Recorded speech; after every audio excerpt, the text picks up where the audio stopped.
자, 여러분 안녕하세요. 리뷰 손입니다. 자, 여러분 로또 자주 하시나요? 뭐 이런저런 어려움에 있다 보면 우리는 그 마법의 주전자 같은 것을 상상을 해보게 됩니다. 그래서 영화 됐었죠. 뭐 더 브라스 티폿이라고요. 오늘 소개해드릴 영화 위시 어폰도 바로 이런 류의 영화입니다. 소원을 들어주는 상자가 등장하죠.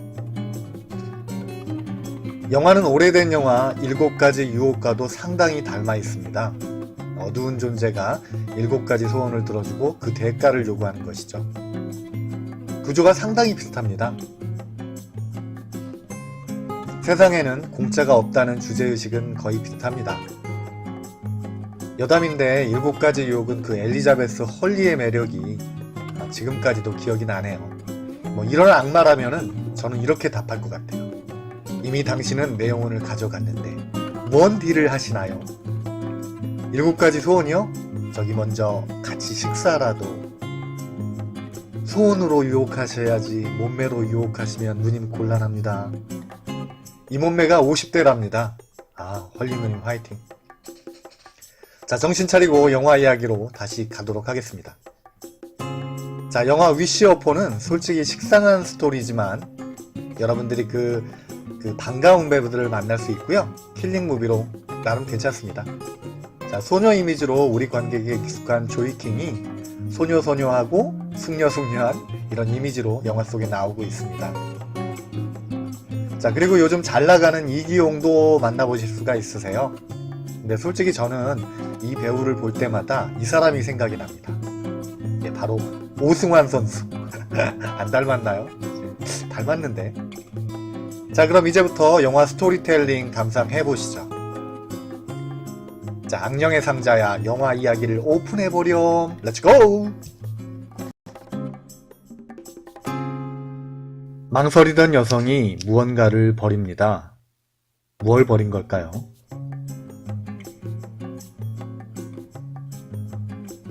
어린 딸은 엄마의 자살을 목격하게 됩니다.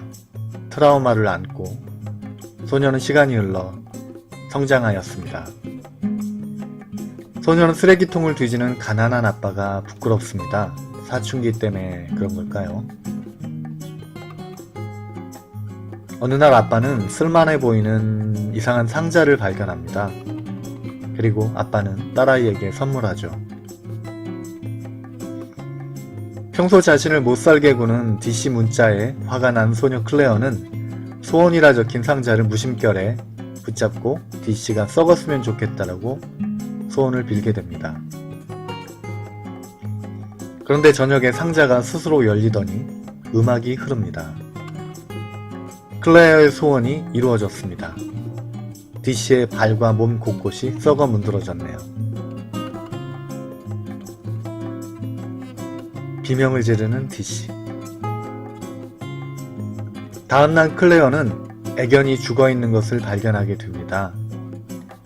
소원이 이루어지자 멀쩡하던 개가 죽은 것입니다. 평소 좋아하는 남성과의 인연을 다시 소원하게 되는 클레어. 소원은 이루어지겠죠? 네, 대가가 따르겠지만요.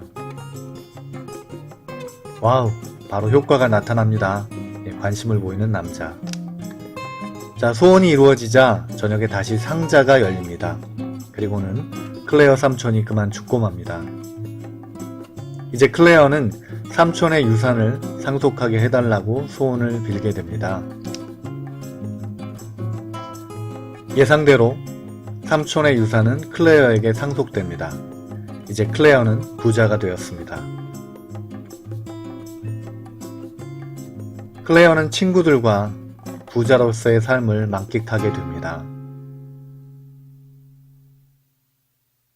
이제 감을 잡으셨죠? 네, 모든 소원에는 대가가 따르게 되는 것입니다. 자, 이번 소원의 희생자는 앞집 아주머니네요. 그녀는 음식물 처리기에 머리카락이 끼는 사고를 당해 죽습니다. 이제 상자의 능력을 믿게 된 클레어는 상자의 비밀을 알아내려고 합니다. 라이언을 통해서 상자에 쓰인 글자를 해석하려 하죠. 상자에 관련된 전설 같은 이야기도 알게 됩니다. 악령과 거래한 루메이의 전설이죠. 상자 관련 비밀을 더 알아내려는 클레어와 친구들. 이런 이상한 느낌에도 클레어는 아빠 관련 소원을 빌게 됩니다. 그녀의 소원 빌기와 희생자 발생이 또 이어지겠네요. 자, 어떤 희생자가 또 나오게 될까요? 네, 바로 중국인 친구입니다. 이 친구는 어떻게 죽게 될까요? 예, 인테리어에 얼굴이 끼어서 죽게 됩니다. 친구의 죽음을 발견한 라이언은 클레어에게 가서 상자에 대해서 경고를 하게 됩니다. 7가지의 소원을 빌게 되면 상자는 영혼을 빼앗아 간다는 것을 말해주죠. 이런 와중에도 클레어는 또 소원을 빌게 됩니다. 참 철이 없는 소녀네요. 자신이 가장 인기 있는 여성이 되게 해달라고 소원을 빌게 됩니다. 소원은 이루어지고 달콤한 키스를 나누게 되죠. 하지만 달콤한 소원만큼 대가가 따라오겠죠? 자, 다음날 클레어는 밥집 아주머니의 시체를 발견하게 됩니다. 클레어는 두려움에 친구들을 찾아갑니다. 친구들은 이야기를 듣고 나서 클레어에게 상자를 없애버리라고 충고합니다. 하지만 클레어는 상자를 끝내 버리지 못합니다.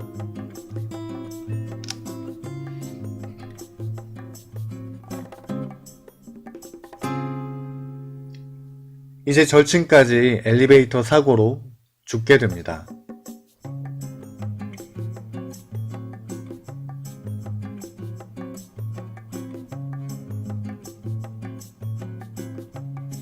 자, 클레어와 라이언은 이제 상자를 없애버려 불에도 태워보고 망치로도 때려보지만 어렵습니다.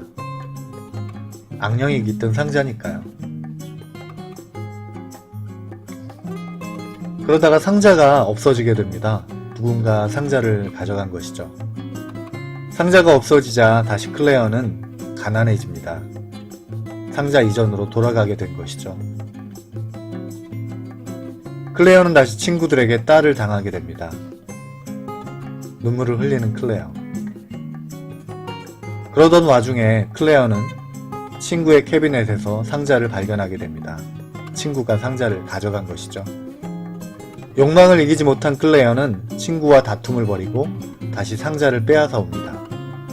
어쩜 그녀는 이미 영혼을 빼앗긴 것인지도 모르겠네요. 라이언의 충고도 무시하게 됩니다.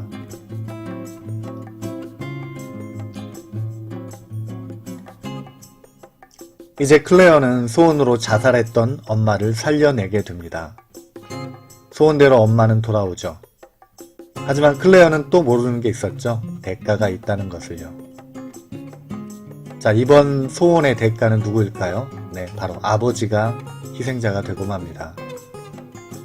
톱날의 아버지가 그만 죽고 맙니다. 아버지가 죽자 흥분한 클레어는 마지막으로 남은 7번째 소원을 빌게 되죠. 상자를 만나기 전으로 돌아가는 것입니다.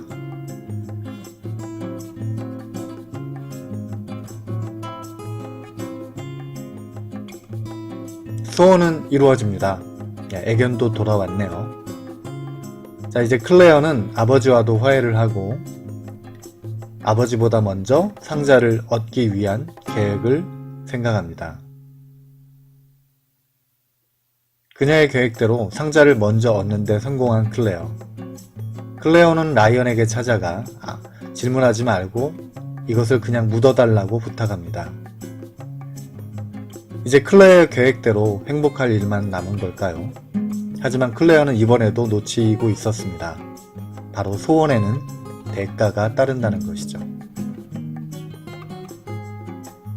라이언과 달콤한 키스를 나누고 돌아가던 클레어는 사고를 당하게 됩니다. 바로 7번째 소원의 희생자는 바로 클레어 본인이었던 것이죠. 이렇게 영화는 끝이 나게 됩니다. 자, 어떻게 영화 잘 보셨나요? 자, 구독과 좋아요 부탁드리고요. 다음에 또 좋은 영화로 찾아뵙겠습니다. 리뷰 손이었습니다.